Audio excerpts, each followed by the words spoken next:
Hey, great. Wow. Another vast crowd and audience for the World Food Prize. Ambassador Quinn, how are you? Thanks for your stewardship all these years. Ambassador Branstad, thank you very much for the introduction. Michelle, for organizing everything in such a beautiful and wondrous and magnificent way, as she always does. And we were standing together backstage, and I said, I think we're collectively the tallest panel that we may have at the Borlaug Dialogues this year. So we're greatly looking forward to this discussion. You know, I'd like to imagine that, and thank you all for coming. It's supposed to be a glorious day outside, so thank you for coming. You know, I'd like to imagine that kind of in our greater celestial audience, that Norman Borlaug is following this dialogue very carefully, and particularly this opening panel. As those of you who may have had the privilege of working with Dr. Borlaug over the years, you know that sometimes he would raise his fist in indignation and pound it down on a table. Ken, I remember a discussion that we had, his eggs almost flew off his plate at a breakfast, and he would kind of pound his fist in frustration whenever he thought that the political and financial commitments were lagging, and that the momentum of bringing food security to all was waning.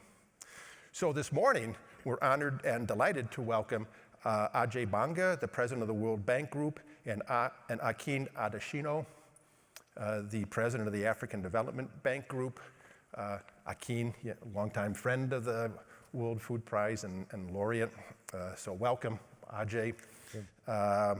And for a discussion about the way forward to finally conquer hunger and malnutrition. Our theme for this discussion and our conversation is achieving a hunger-free world. Certainly most appropriate and laudable topic for our times, but at the same time, I think it's also lamentable. Lamentable that we still must be talking about the way to zero hunger in October of 2024.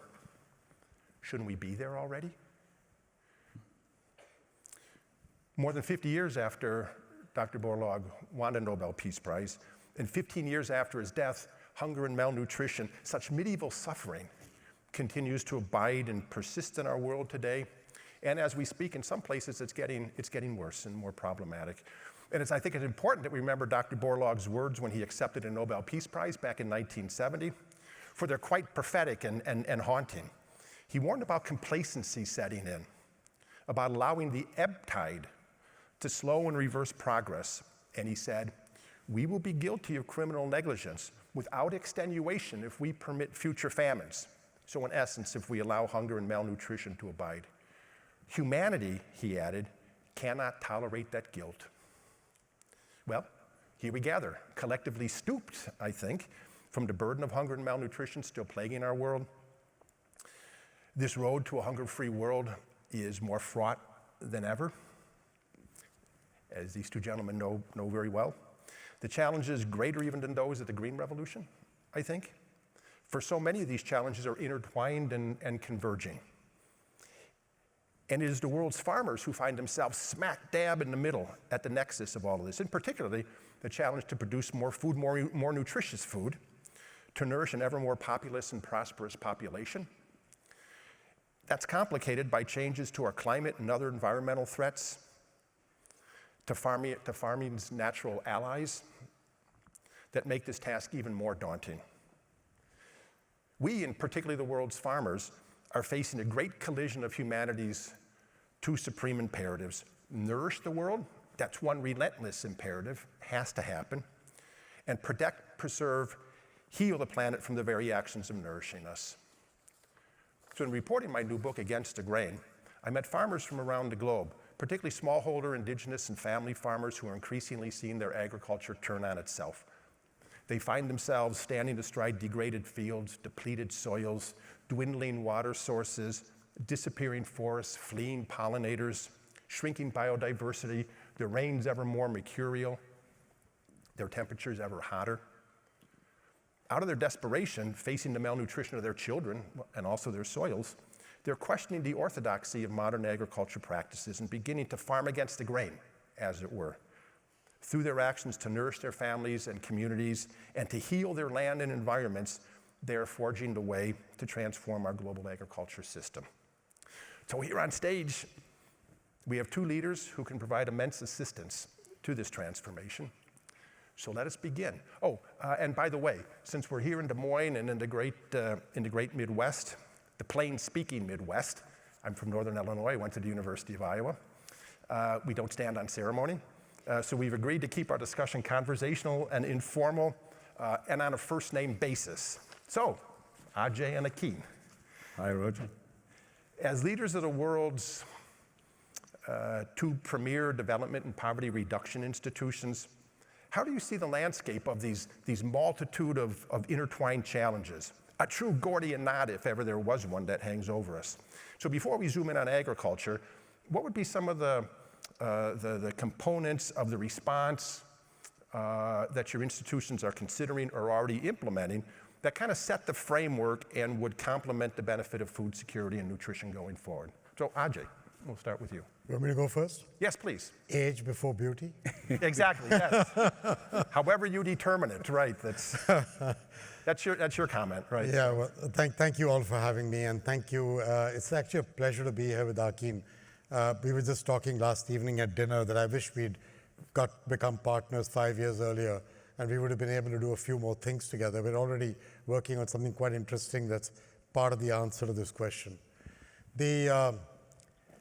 I became the president of the World Bank about 16 months ago, and in these 16 months I've been to maybe 30 countries, and I have met leaders, civil society, business people, citizens, young people, and I've learned a couple of things that seem very obvious when you're sitting on this stage, but they don't seem very obvious until you are a part of this world, and that is that the challenges of poverty, inequality, famine, hunger, fragility, conflict, violence, climate, pandemics, these challenges cannot be neatly separated into buckets to be dealt with one bucket at a time. That intertwined word that you used, Roger, is actually very much a part of what I've been saying from my first few days on the job, that the World Bank's mission and vision has to change from being focused on poverty and inequality only to saying that, but on a livable planet. And the idea of livable planet was to allow our teams and our people in different countries to do what's relevant in that country for what constitutes quality of life. In one, it might be famine. In another, it might be a pandemic. In another, it might be fragility. And the ability for them to focus on more than just one, but together is important. A lot of things are going on in the bank to try and make us capable of doing that. Part of it starts with self-improvement and what we can do better. Speed, simplicity, we've, knocking down the time of our projects from the conversation to approval from what used to be as much as 19 months. We're heading to 12, we're at 16 already. Some projects recently have got done in 100 days. Others have got done in 8 or 9 months. So we're headed in the right direction with these. But there's much work to be done still. And I'm fondly quoted as the guy who said, what do you want your legacy at the bank to be? And I said that I will fix the plumbing. And the reason for that is, I think the bank really needs to do a few things better. Once we do that better, the talent and skills that exist in the institution, which can then overtake the issue of process over substance, can become the winning formula that the bank needs. So that's what I'm trying to do on speed, on simplicity across silos, but working better with partners. And, he will describe for himself how he feels about that, but I feel very confident that we're doing more things together, and I'll give you an example just now. And then the third part of it is trying to get the private sector in, but not the way everybody talks about them, which is to hold it out there as the panacea for everything, which is just coming. Billions going to trillions. These guys are just waiting on the doors, beating them down to put their trillions to work. That hasn't worked out. And there's a reason for it. The private sector will go where it thinks it can make the return on its money in a risk-adjusted way that makes sense for its investors. It makes sense to do so in certain sectors. It doesn't make sense to do so in certain sectors. It makes sense to do so when there's the right regulatory policy. It doesn't when it's not. And so working our way through that is one of the big things we're doing. And then I think the last thing we're trying to do at the institution is to increase our strength of our balance sheet and what we could do with it if we leverage it. So we've done a series of things through both what we're doing inside the bank, but through the generosity of our shareholders, and raised about $150 billion of extra capacity. And we're now going through an IDA replenishment campaign, which is what goes to the 77 most least advantaged countries. Why does all this matter? Because in the institution, we have the public side of the institution that can work on the development outcomes, but also on public policy and regulatory policy. And then we have the ability with the private sector part of our institution, the IFC, and MEGA, the guarantee organization, to change how the private sector comes to play, including for small businesses. And, give you an example. We're working on something together, nothing to do with agriculture for a minute. 300 million Africans to be connected to power by 2030. 600 million today have no power, zero. We're talking about connecting 300. The first thing we're doing is collecting 15 heads of state to get them to agree to an energy compact, which includes the regulatory policy changes that they're willing to put together in front of investors and other MDBs. In Tanzania, the Tanzanian president is here. She's going to be coming. She's the host on 27th and 28th of Jan, when these guys will get a chance to stand in front of investors and banks like ours and talk about what they're doing. And then we're going to work our way through that piece by piece with the private sector, with us, and try and get this to a good conclusion. We got 6 years to get it done, and we'll get it done. We're going to get 300 million people connected. Good. Well, we'll hold you to that, right? Myself as a journalist and everybody here, so mark Ajay's words. And I like already the legacy thinking of to fix the plumbing, both literally, I'm sure, but then also metaphorically. Yes. So important for the livable planet. So many people, billions that are still without proper sanitation and water facilities. And yeah, all part of the electrification as well. Akin, please. Well, I'm delighted to be here. First let me congratulate the prize winners, the Warford Prize winners, Dr. Watwig and also Dr. Fowler and your families. Congratulations. And it's great to have you back in our family, and thank you for Governor Branstad and Ambassador Quinn and Marshall, all of you that are doing a fantastic job. And thank you. This is one of my most favorite places on earth, because there's nothing more important than trying to feed the world. Dr. Borlaug told us that, and I believe firmly that God did not make stomachs to be empty. He made them to be filled. So we have to make sure that food is a fundamental human right that we can actually fulfill. First, before I go into that, let me welcome and help me welcome my very dear friend, Ajay Banga, president of the World Bank Group. Ajay, he was talking about IDA. He's trying to raise money, billions of dollars for IDA, which deals with very low-income countries. But I had to really stay on him. I wanted him to be here. I wanted him to be on this stage with me. You can't imagine the transaction costs I had to go through just to make sure that he's here. So help me give him a big applause so that he comes back.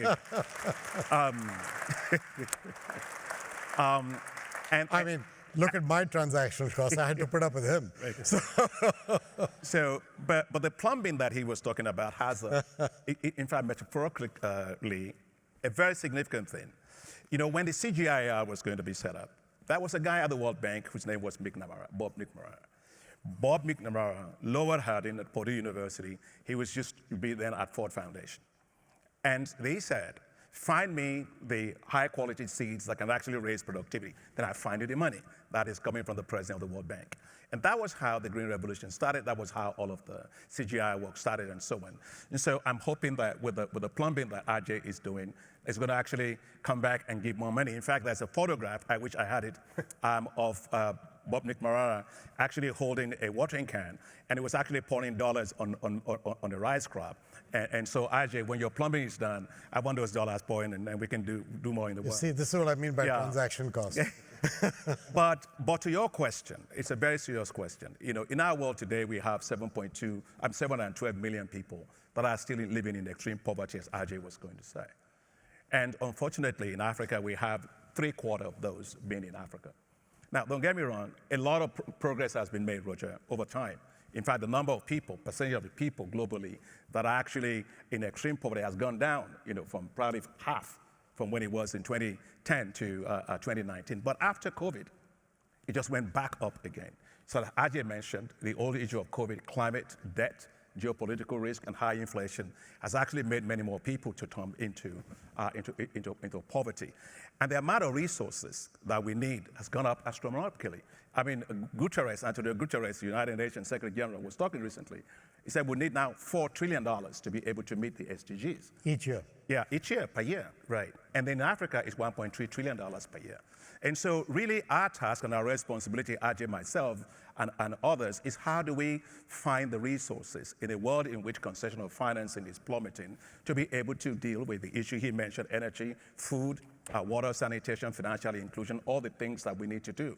And this is where I think the multilateral development banks actually play a very huge role. And I want to really applaud Ajay since he's become president of the World Bank, because it's very open, it's very, as you can see, he also likes to engage, and he and I get extremely well together. But what we basically do is, how do we use our AAA rating as multilateral financial institutions to go to the capital markets, raise long-term money, low interest rate, to be able to fund all the things that we care about that will actually end this extreme poverty in the world. Now, collectively, we have this thing. I think we had $300 to $400 billion that we say we will raise over the next 10 years. 380. 300 billion, right, over the next 10 years together. For us at the African Development Bank, for example, when I was first elected president of the bank in 2015, the general capital of the bank was $93 billion. Today, the general capital of the bank is $318 billion. So we have a lot more firepower to do things. But we are doing things, as Ajay said, we're squeezing the orange as much as we can with balance sheet optimization models, making sure we use our guarantees well to leverage more capital. But one thing that we are doing that you should all be aware of is something called this, I know you know this thing called the special drawing rights of the IMF, and Ajay and I work with Kristalina, the MD of the IMF. Essentially, these special drawing rights, we think that if they are also, in addition to being given to the IMF, if they are also given to multilateral financial institutions like ourselves, we can leverage that. We're leveraging machine. That thing becomes $1 would translate into $8. And that's how you really recycle capital to do all the things we want to do. So IMF has agreed that they will actually do $20 billion of challenging to multilateral development banks. The African Development Bank led that effort together with Inter-American Development Bank. But think of what that will do. The $20 billion times 8, that's $160 billion that we can use to tackle the issue of global hunger. In fact, President Lula was supposed to join Ajay and I on stage, but we couldn't get him because of G20 presidency issues that he is doing. But he has something called the Global Alliance against... Global Alliance for against hunger and poverty. Against hunger and poverty. And we want to use these SDRs in a way that we can solve real problems with that. And the last thing that Ajay mentioned, and I think, although he said it's not in that culture, but it's actually linked, you can't do anything in development without electricity. And I've said it, Africa is tired of being in the dark. We cannot grow in the dark, we cannot industrialize in the dark. And so I got together with Ajay, and Ajay agreed, and they said, well, let's just do it. We committed, we launched this thing together at the World Bank Spring Meeting. We call Mission 300. I think we were backstage, we were watching you as you were sending something to space. I don't know whether some astronauts are going to come back here or something. But it is to connect 300 million people to electricity. Think of what it would do. That's good for water, that's good for health, that's good for education, that's good for irrigation, that's good for solar power things that farmers need, and that's good for those that are going to store food and that we're not losing things. So all I just want to say, Roger, is from Ajay and I, we are so committed, and I told Ajay, you and I have done the M300, now we got to do the F300, which is get 300, just end the whole issue of food insecurity in Africa. I have no doubt that he and I can do that. God helping us in the next 1 year, we will do that. But, I just want to say that this guy is the best thing to happen to the World Bank and to our world as multilateral development bank, because it's a partnership guy. And I think that when you want to solve a problem, you work in partnerships, like a baobab, you put your hands around it. Here's mine. Yeah.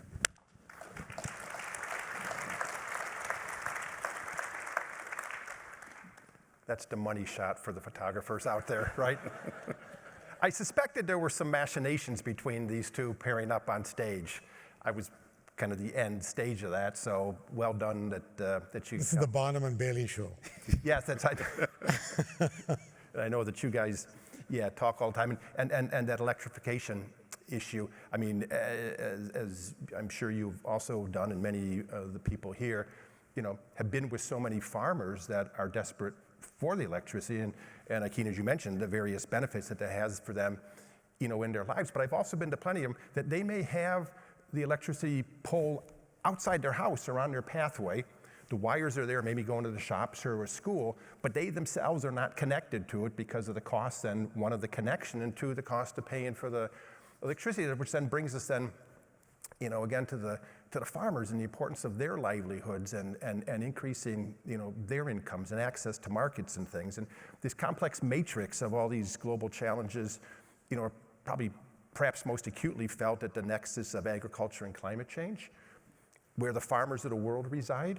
How are each of your institutions positioning, supporting agriculture to fight climate change, improve nutrition, reduce inequality, specifically to assist and create the conditions for the world's vast legion of smallholder farmers, some 500 million of them, with their innovative efforts to both nourish their families and communities while also protecting their environments and healing our planet. Ajay, you often note that only 4% of global financing goes to agriculture, global climate financing.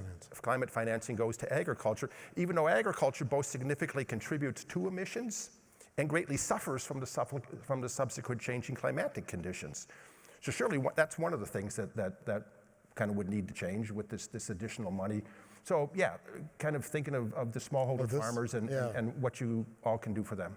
Yeah, I mean, the numbers there are, I was not an expert in this space 16 months ago. I've learned a great deal over the last 16 months, but 31% is the contribution to our emissions that come from agriculture. Mm-hmm. Just to be clear, that's double what comes from transport. Mm-hmm. And just to be clear, it's more than what comes from electricity and heating put together. So I think we just need to pay attention to this as both a challenge and an opportunity to transform how we grow food in the future and make it possible for people to get the nutrition we need, given all the projections of 50% greater demand, et cetera, that are coming down the pipe, but do it in a way that doesn't make these numbers worse. There's some things that are eminently possible. I mean, methane in agriculture, for example, gets zero attention. But methane is 80 times more dangerous than carbon dioxide. It gets only 2% of climate financing. And so there's things you can do with methane, whether it is, and they're tangible, they're proven. You can do it with rice farming, you can do it with waste management, you can do it with livestock, and you can change in rice farming as much as 40% lower methane through changing the way in which you manage the harvesting and the water used during rice. To livestock can be down 50 plus, and waste management down 80+%. It's possible. And the bank's made commitments to do this at COP28 and try and work through 15 countries ourselves to get these projects off the ground and take 10 million tons of methane out of the system. I'm not even talking about the methane from oil leaks. That's another topic altogether. I'm just talking about agriculture. Mm-hmm. To small farmers, we just launched something at the annual meeting. What we're trying to do is the same thing we did with M300.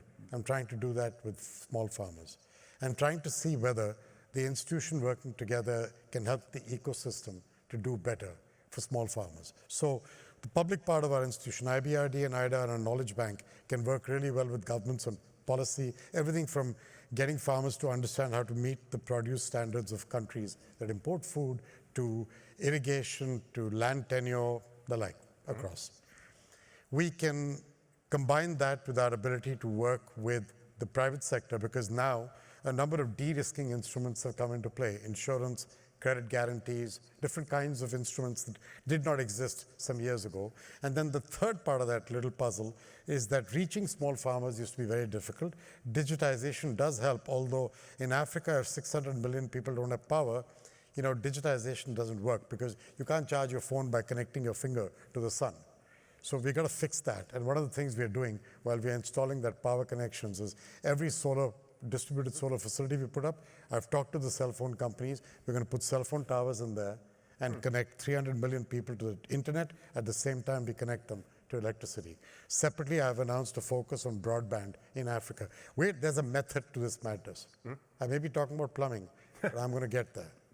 And what I'm trying to get done here is to use all parts of the institution to cut across our silos and come together to make this ecosystem work. So for example, the ultimate part of that is the connection to the value chain for small farmers, connecting them through both agri-processing zones, but also through connecting to cooperatives and what people don't like calling them cooperatives these days, they're cooperatives.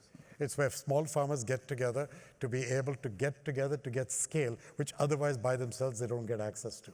These producer organizations, cooperatives, in-between players, they're very important. And again, the bank has good experience with them, and we can enable them through what we're doing. So put that ecosystem together. We're talking about putting $9 billion a year into this by 2030, mobilizing another 5 to 6 from the private sector. That's the kind of, that's doubling what we're doing today is what we're up to. So I'm trying to get to small farmers through an ecosystem that allows them to be lifted up as compared to just kind of sending money their way in some way or the other. Yep, excellent, yeah. So you see, I think Dr. Borlaug is very happy hearing these things. So Akin, yes. You know, the issue of climate change it's one of the biggest challenges that we have in Africa. Obviously because, you know, the farmers only brought about 10% of the land is actually irrigated. So you have a lot of droughts. Even less, 6% of Africa is irrigated, 37% of Asia is irrigated. So you have a lot of challenge with climate change with that. But what we're doing as a bank on this issue is we all collectively, our multilateral development banks, say we have to at least put 40% of all of our financing into climate finance. Okay, say at the African Development Bank, we add about 55% of our financing going into climate finance, and about 53% of that going to climate adaptation, because the problem in Africa is really how you adapt to climate change. That's the main thing. Now, the numbers are actually quite staggering when we think about this, what we need. You know, the continent loses today $7 to $15 billion a year from climate change. And if that doesn't change, that trajectory continues, it's going to lose $50 billion a year by 2030. Right, so we do need to have a lot more global finance. I'm glad we are all going to be going to COP again and so on. But you know, you can go to COP as many times as you want. You need that COP to be full. You need more money to be able to support a lot of these things to happen. And so Africa, for example, will need $277 billion a year for climate finance, but it gets only $30 billion a year. So you have that huge gap that we have to close. But practically, in terms of some of the things that we are doing to complement what Ajay was saying, we have something called Technologies for African Agricultural Transformation. We've got a lot of the Director Generals of CGIAR centers here. Thank you for all you do. And essentially what it is that we were able to build the global R&D system, national R&D system, regional R&D system, private sector, and so on. And we said to ourselves, look, we're tired of Mickey Mouse stuff, right? When Dr. Borlaug said, if it's good, take it to the farmer. That's what it is. Science is good. I'm a scholar. We can write as much papers as we want, but nobody eats papers. People eat food. And so we've got to make sure there is accountability in getting technologies off the shelf to the scale of millions of people. That's what we have to do. And that's what TAD has done. In the last 3 years that TAD has been operating, we've reached more than almost 15 million farmers. With, guess what? When you have the drought in Southern Africa, in Malawi, and Zimbabwe, and all of that, you know, CIMET, as part of the maize compact, you know, we were able to get water-efficient maize varieties to 5.2 million households. Think of what happens to wheat if you look at Ethiopia. You know, Ethiopia, for example, heat-tolerant wheat varieties, we were able to get it to them. They started in 2018. They cultivated only 5,000 hectares under that. But now under irrigated lowland, they've gone to more than 1.2 million hectares. And in 4 years, Ethiopia became self-sufficient in wheat just because of that work. And take the same for rice. You know, as you know, God bless his soul, is gone now, Monty Jones, who did a fantastic job, our colleague, World Food Prize winner. And we were able to take all those varieties and got them through TAD, and we got them to 3.2 million households. That's the scale that we should be talking when it comes to climate.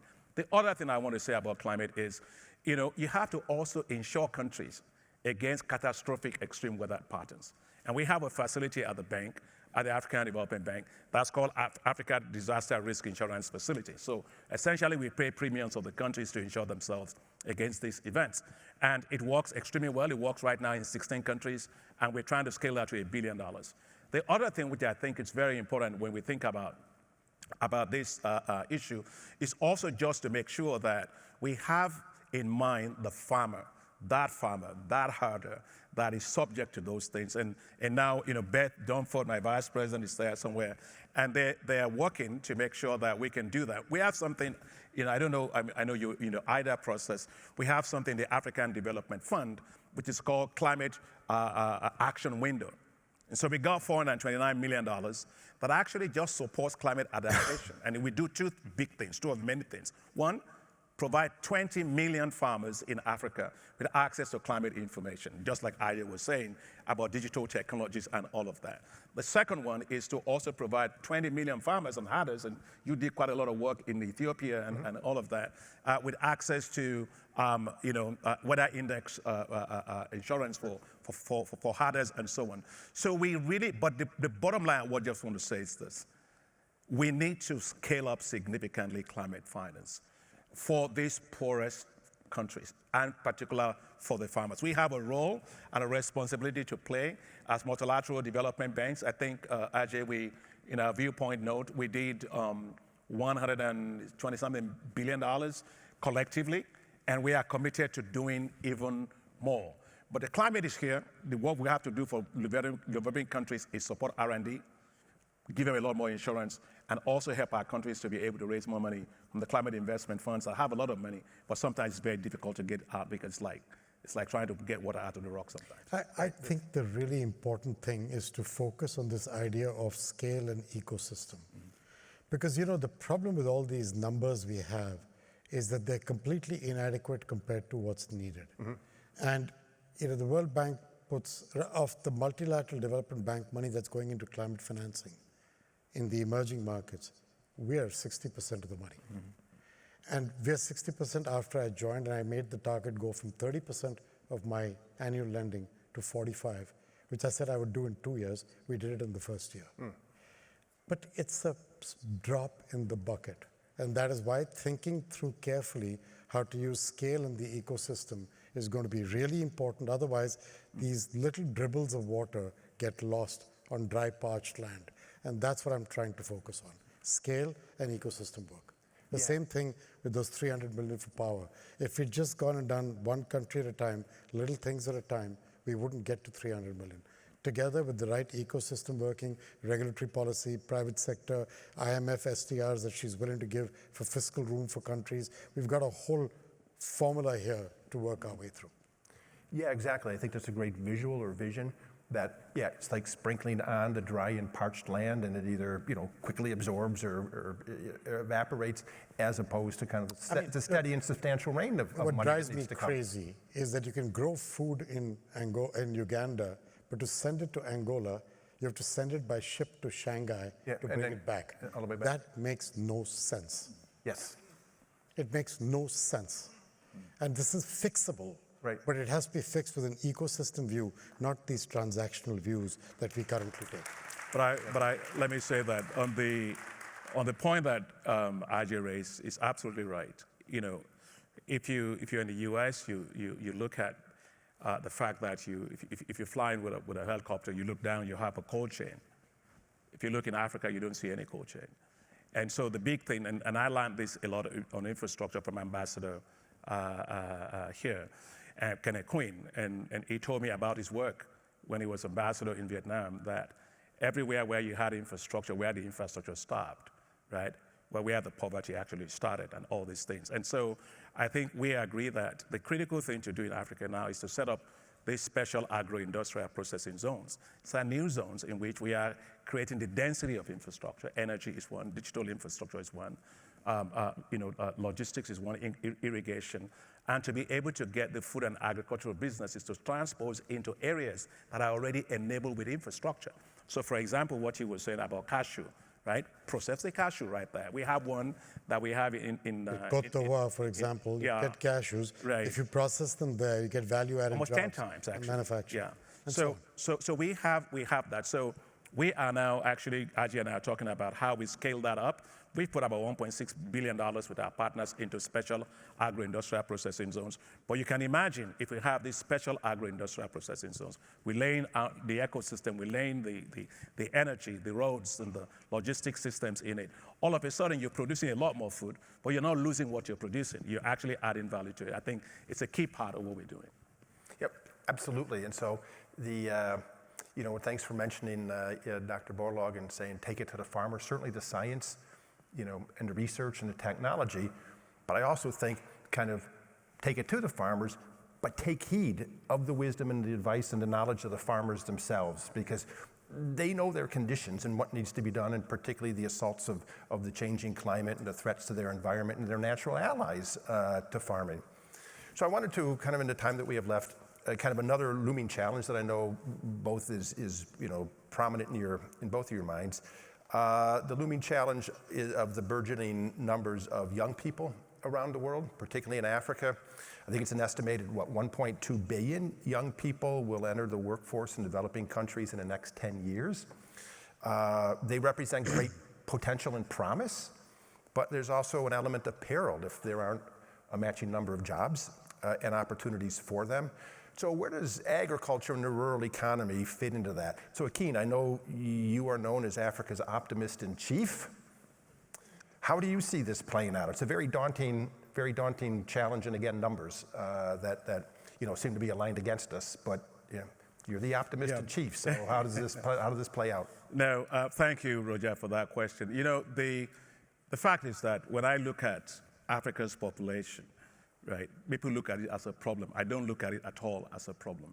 It's only a problem if you're not skilling up your population. It's only a problem if you're not investing in education, health, and things that you need to raise productivity, life, longevity for people.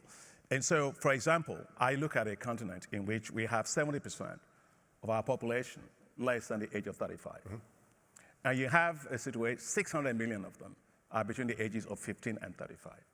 And so the first thing we've got to make sure is to make sure that they have the right skills, right? And so what we're doing at African Development Bank is starting and saying, you were talking about the issue of jobs. You got 15 million people entering the labor market every year. You got only 3 million jobs that are actually there for them. So making sure that you can not only create jobs, but also turn young people into entrepreneurs. Africa has today, the highest number of people that are in entrepreneurship. So making sure that you have the skills to do that entrepreneurship is very, very critical. Now, for us, as we look at that, and a lot of young people here today, science, technology, innovation is very important. So, and we have to continue to invest in that. So as a bank, we're investing hundreds of millions of dollars in science, technology, to be able to skill up our population for feeding the world, dealing with AI and all these things in the world. In the case of agriculture in particular, I think agriculture has a huge potential for labor absorption. There's no doubt about that. But how do you get young people to see agriculture as sexy and cool stuff? And when I was— Well, they can look at you two guys. Yeah, right? When I was Minister of Agriculture in Nigeria, I wore my bow tie all the time, and I said, look, you have a sector that is $1 trillion by 2030. So if you want to be a billionaire, you're not going to actually worry about oil and gas. It should be in agriculture, because food is money. But you've got to be able to get the young people to appreciate that. So we have a program at the African Development Bank, which we call Enable Youth in Agriculture, which is helping them to have the right skills, helping them to develop right businesses, connecting them to venture capital funds and private equity funds to grow their businesses. We put in $490 million into that program today, and we have helped to create, support, 43,000 young people in agriculture as a business. We also have something we do for agriculture. It's called Agri-Pitch. VP Beth is here. Every year we get young people to come in, they pitch their ideas to venture capital funds and so on, and they've been able to raise significant amount of money.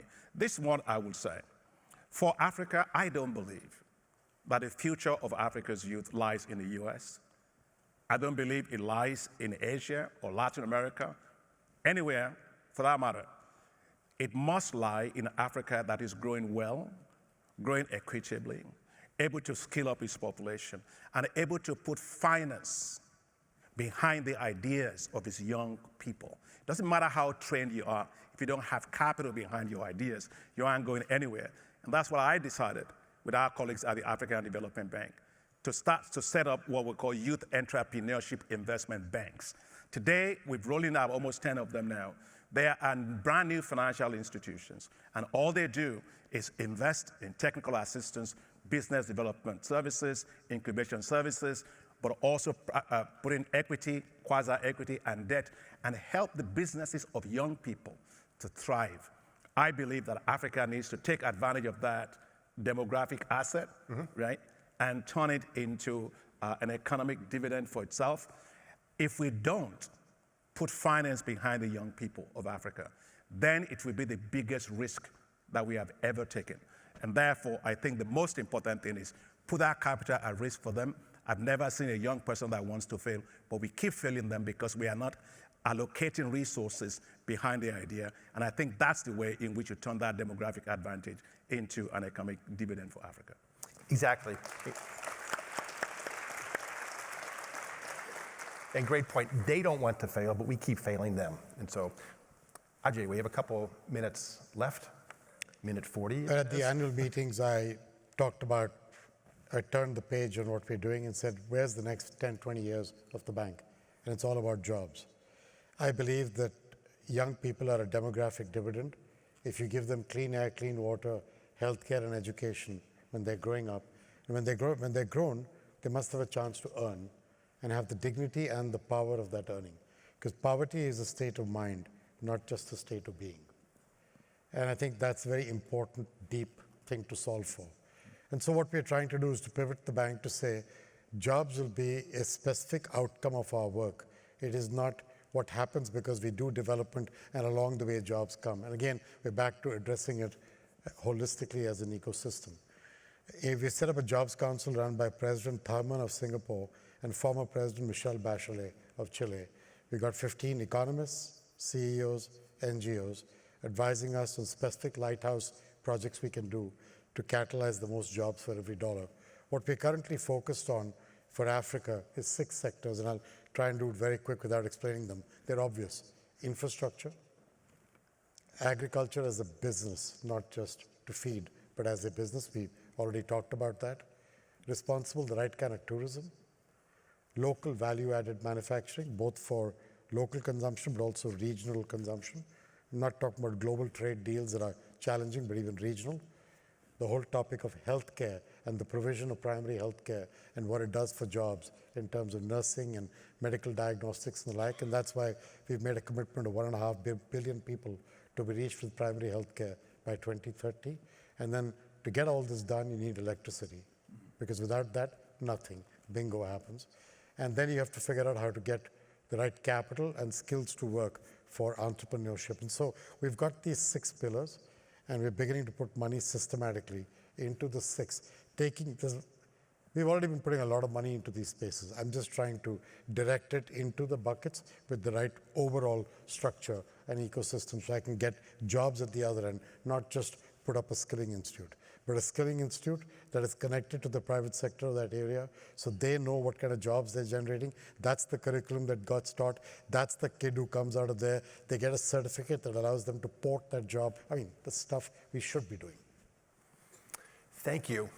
We're at time. The clock is starting to flash. So thank you for your attention, for coming, for joining this great dialogue. Ajay, Akin, thank you very much for your very thoughtful and elaborate and well-considered responses. I knew you would.